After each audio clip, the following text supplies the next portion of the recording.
Hi Joe, great session on Wednesday, pal. I've just got a few points for us to go over from the session. Obviously, discussed at the start, your bad shot was quite a big left one, so if you just look at the top left here, as a rule we found that your bad shot tended to go pretty much straight to the left and then keep going even further left. And we talked about how the swing path and the club face alignment at impact just didn't line up properly. You know, we talked about how the swing path was excessively out to the right, and your club face, was actually pointing slightly to the left of the target, giving you that left starting direction and then quite a lot of right to left in the air. So the first port of call really was to just tweak the setup slightly. If you have a look at this picture here, you can see, and you can't really see from this sort of picture to do with the club face, but you can see from here at the bottom that the club face is, sorry about that, the club face is out to the right, which in theory should help you to keep the face a bit more open through impact, but as we'll discuss in a little while, that's been quite difficult. So you've got the club face out to the right, you've got the body alignment well out to the right, the forearms aren't matching up, so they're going out to the right, shoulders again all out to the right. So basically doing everything in your power to get the swing path more out to the right of target. Another thing we talked about as well, if you look at the hand pass, so basically where the handle is, the grip is set up, where we would like to see it, we would like to see the shaft lining up so the grip then points at your belt buckle. You can see here that straight away it's set up, you've got the hands in a very, very high position,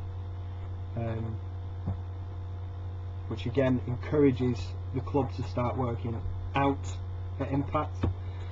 So if I just start going through this now, as we start the club back, you see swinging inside, which isn't necessarily a bad thing. It was just that it was too excessive for what we were trying to do. So you come along inside, get across the line at the top. Now as you swing down, you can see here at impact, even more space between the arms, so the right shoulder's dropped, the path's going out to the right, the handle's too high, and then so that then made sense of why the path was going out to the right so much. So then why was, if the path's going out to the right, why is the club face going to the left? So if you look down bottom left, I'm just gonna quick zoom in here. So it's a bit blurry, I know, but if you have a look at that right hand, is what we call in a very strong position, which basically means that the hand's rotated round to the right. And then as we discussed, and I showed you that if the hand's too much underneath, by the time it gets back to impact, the hand doesn't want to be there, it wants to be, sorry about that, the hand wants to be on top of the club. So it would then roll the hands excessively, closing the club face to the path and to the target, creating, like I said, a left starting direction, and then with an excessive path out to the right, giving you that big right to left in the air. So if I just throw this one through here,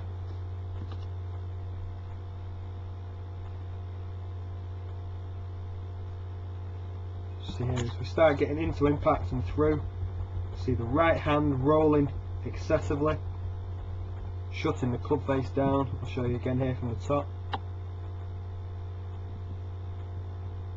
If you look in this sort of position here, again it'll be a touch blurry, but you can see that the club face is pointing almost more down towards the ground, which is a very, very close position. So first port of call was just to align the body up slightly. So if you have a look top right, you can see there's no more gap now between the forearms. We talked about feeling like you were almost pinching the elbows together, because you can't really see it bottom left here. Excuse me.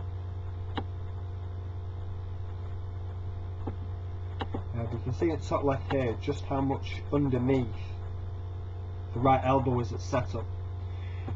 So we've got your forearms a bit more lined up. You can see that the hips, knees, feet are all just what we call a bit more neutral. So technically speaking, should make sure that the path doesn't go out to the right too much. And what we've also done as well, we actually talked about it and just weakening off that right hand, so getting it a bit more on top. This wasn't your best one, I must admit, at the bottom right. And then also as well, I'd like to just add in here, at setter, what I'd like you to do is just lower the hands slightly, so you get the club shaft a little bit lower. That should help you to keep the path going a little more towards the target rather than so far out to the right. Take this one back. Still coming inside, still a little bit shut, and then we know it's a bit short here, but we were talking about just hitting some half shots just to start getting used to the setup and the grip.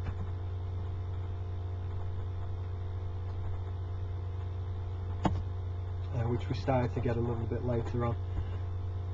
The next problem we had, we were talking about you're hitting too many shots, hitting the ground behind the ball or missing the ground altogether. And the reason we talked about for that was at setup, if you have a look at your shoulders here, you've got your right shoulder a lot lower than your left, giving you quite a lot of sort of axis tilt to the right at setup, encouraging you to hit up at the ball. And we also talked about how your weight was actually more back, so back towards your right foot. Again, encouraging one of two shots. You're either going to hit the ground before the ball more often than not, or to try and stop the club from just digging into the floor. The elbows separate through impact, pulling the club head away from the ground, and you just catch them a bit thin or top or whatever shot it happened to be at the time. And we talked at length about why this was so important, and we used Adam Scott here. If I just take your setup back to P1, just draw a line at the side of your head here. Okay. Now if I do the same with Adam Scott,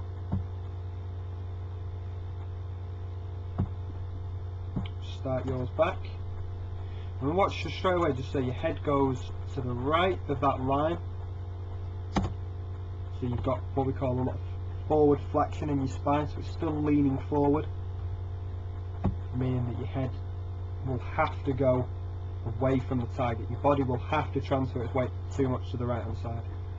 Now if we start adding back here, got the left shoulder working down well. You see how his spine isn't leaning away from the target, it's still centered over the top of the ball. What we talked about, getting his spine a bit more extended, and then as a result being behind the ball at impact. And we're trying to get the weight forward a touch more. If you just watch Adam Scott's head here, it's still in the same position, it's not moved. So throughout the last sort of 15-20 minutes or so, we talked about getting your weight set up a touch more into the left side. So you can see here that's levelled off the shoulders quite considerably. Still a bit, like right shoulder still a touch lower, but that's to be expected. At the end of the day, the right hand is below the left at setup, so we would expect to see the right shoulder a touch lower.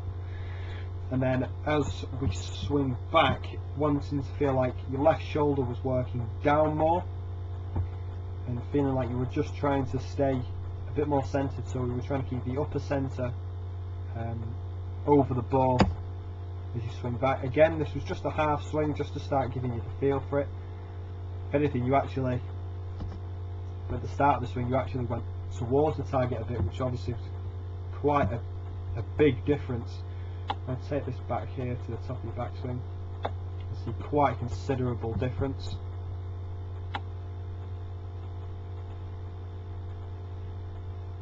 You know what I mean? You know, does the swing on the right look like Adam Scott? No, but to be fair, not many people do. But it's a good model for us to look at. Now from there then, we talked about just keeping your weight onto your left hand side. You can see there the head's not moved away from the target.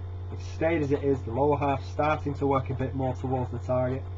And that should make it a lot easier for you to make some better strikes. Make sure we're hitting the ball first.